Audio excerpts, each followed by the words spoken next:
Welcome to the house of Jacob.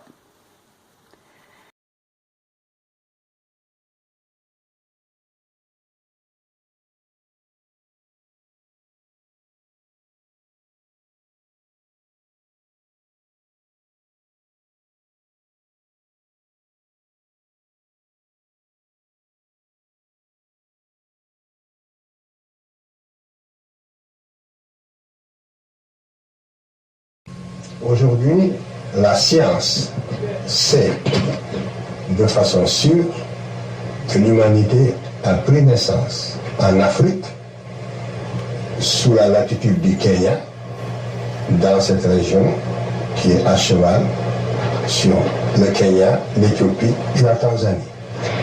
We are able to say scientifically today, to say with certainty that mankind was born in Africa, on the latitude more or less of Kenya, and that area which comprises Kenya, Ethiopia and Tanzania.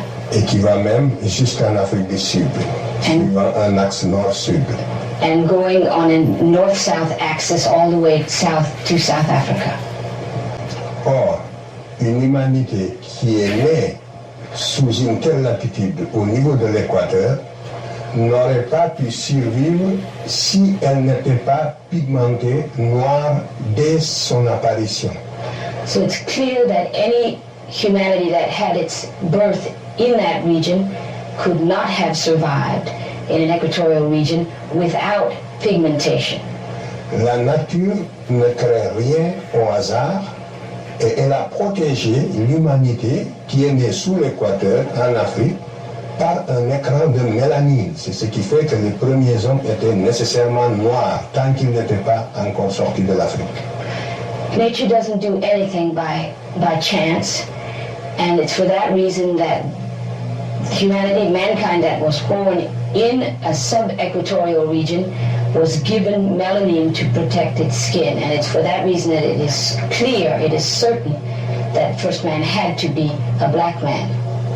C'est seulement quand cette humanité va sortir de l'Afrique pour aller peupler le reste de la Terre qu'elle va changer d'aspect suivant les régions géographiques et que les autres races vont apparaître. It is only after that race left Africa to people other parts of the world that had different climatic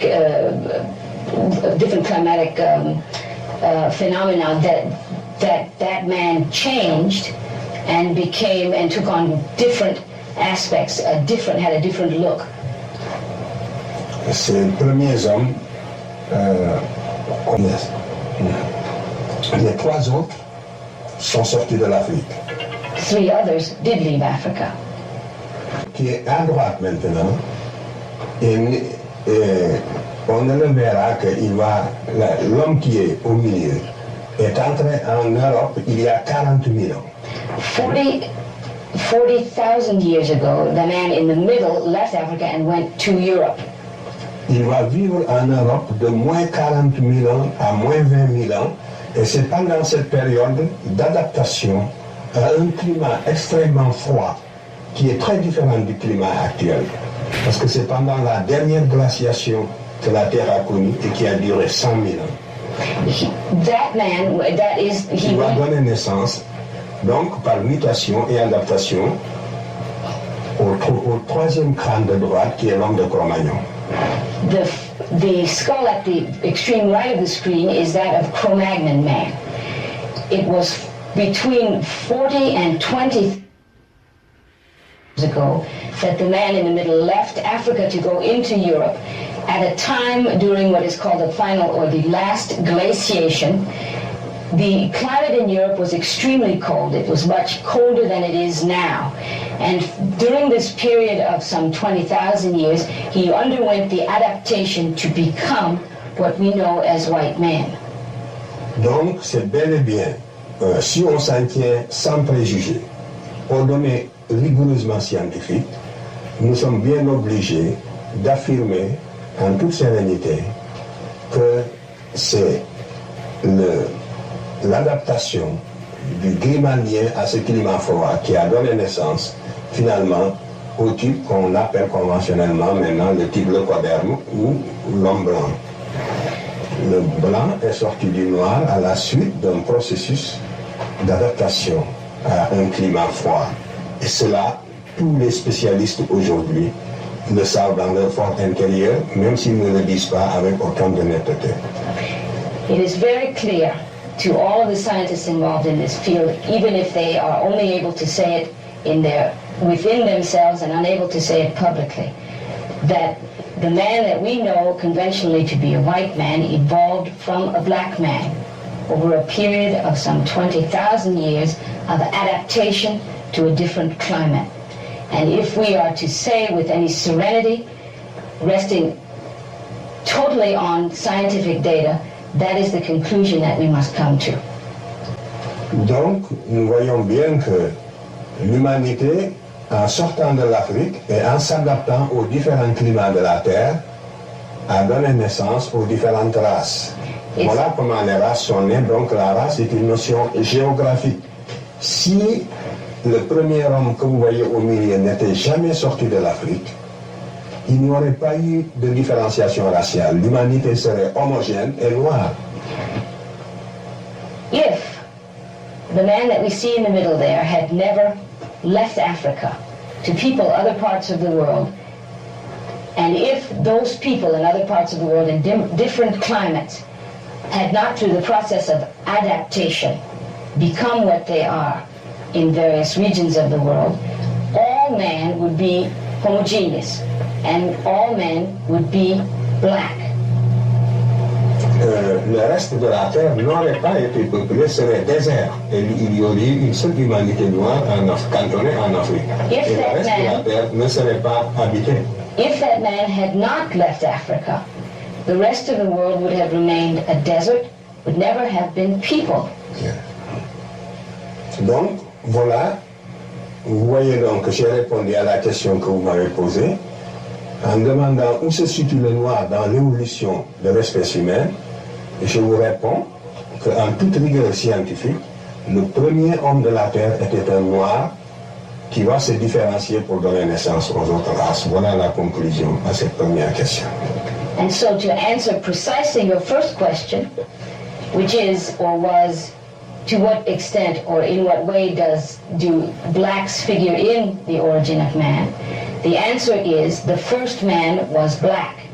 And it was he who gave birth to other races of the world.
Let's talk a little bit about black history, and let's start with a map.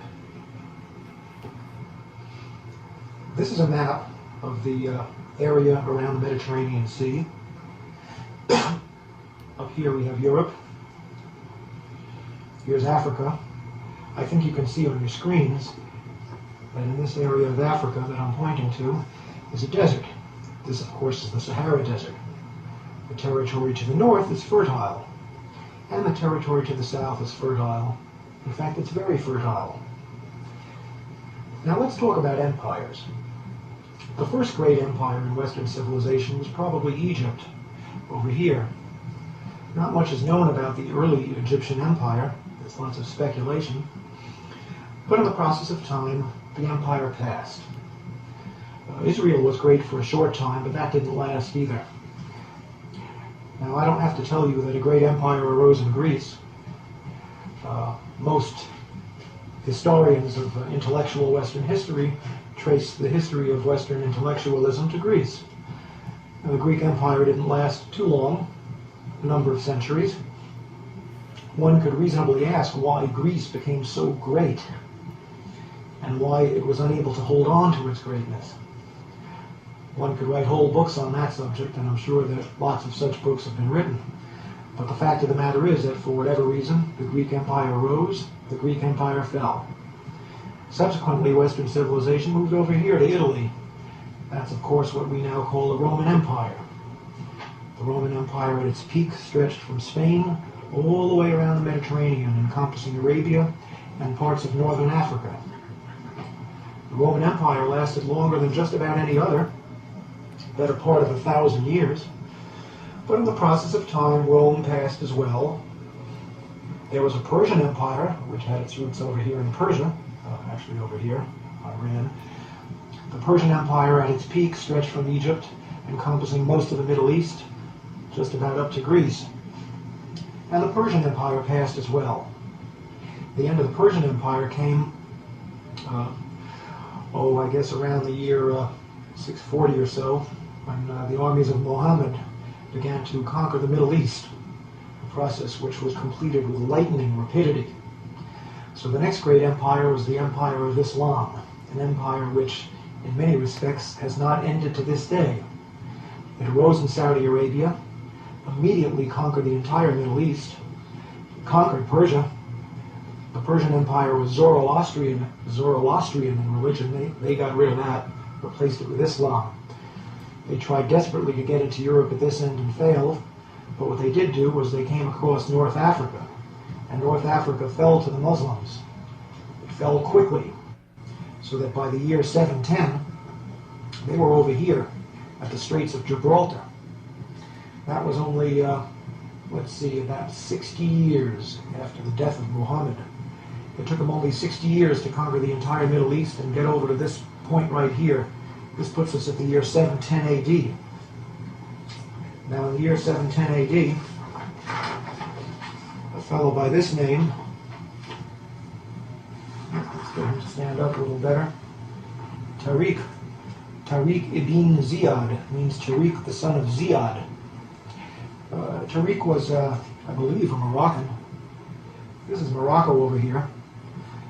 In other words, he was a Moor, a man from Morocco.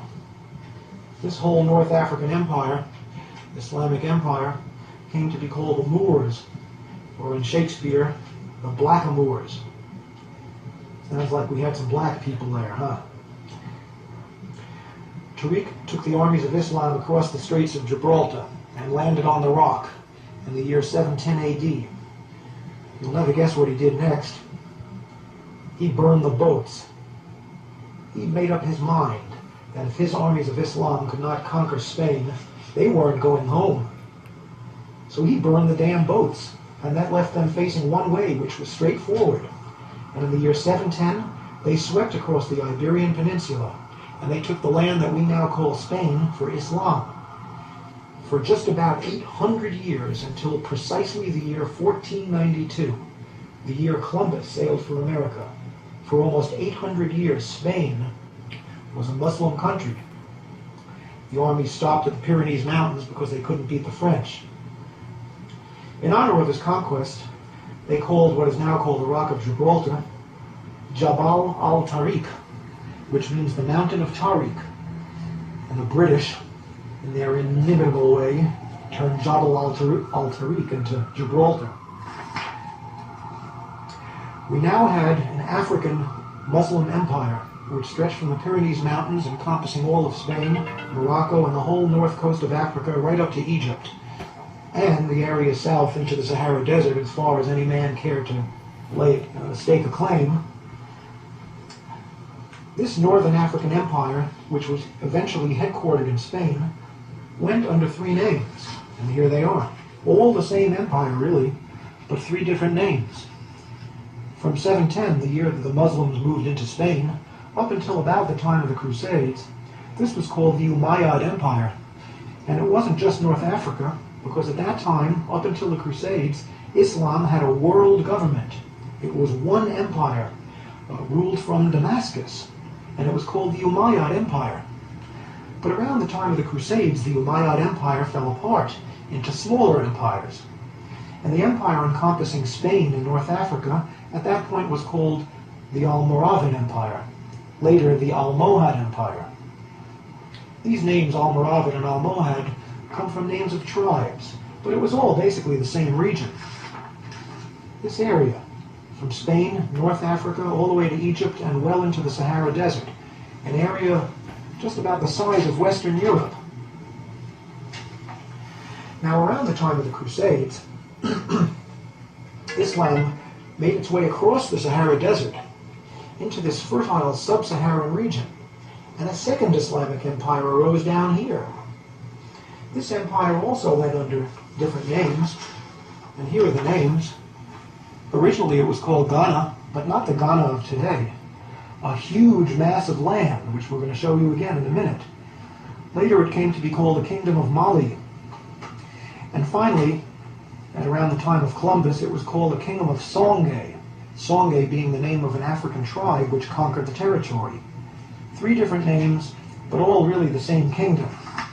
A kingdom comprising the area from Senegal over here, all the way across the fertile sub-Saharan region to Chad, and well into the Sahara Desert. Again, an area almost the size of Western Europe. Now, I don't know if you can see it on your screen, but I'm pointing now to a river. This river flows from the mountains coming originally from Senegal, first east and then south. It's called the Niger River. And along the shores of the Niger River arose a civilization which eventually became the center of civilization in the Western world. Its headquarters was here. This is a city called Timbuktu. To those of you who are not familiar with this history, it might sound a little like a joke. Timbuktu. Timbuktu, at the time that Columbus sailed for America, was the center of Western civilization, right here in the heart of Africa, on the shores of the Niger River. In other words, this was a city of niggers, some people would like to call them. But they outdid Whitey. Europe at this time was a mess. There was no real civilization to speak of. The Renaissance was just starting at the time that Timbuktu, down in the heart of so-called darkest Africa, was the center of world civilization. Sounds impossible, doesn't it? Not only is it possible, it was true. And if you don't believe it, look it up in any encyclopedia. Start it straight.